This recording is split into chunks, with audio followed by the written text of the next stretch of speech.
Minister elder brother is a very good practice. But unfortunately, this elder brother has given nothing to Telangana.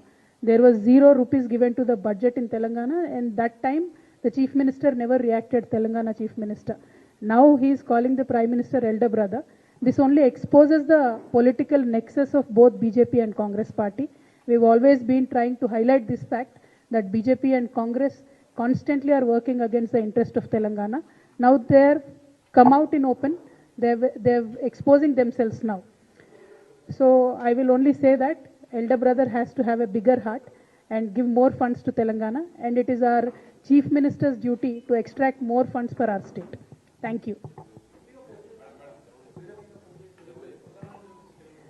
ప్రధానమంత్రి గారిని పెద్దన్నగా అభివర్ణించారు ముఖ్యమంత్రి గారు అని చెప్తా ఉన్నారు. సంతోషమే, ఒక కార్డియల్ రిలేషన్షిప్ ఉండాల్సిందే.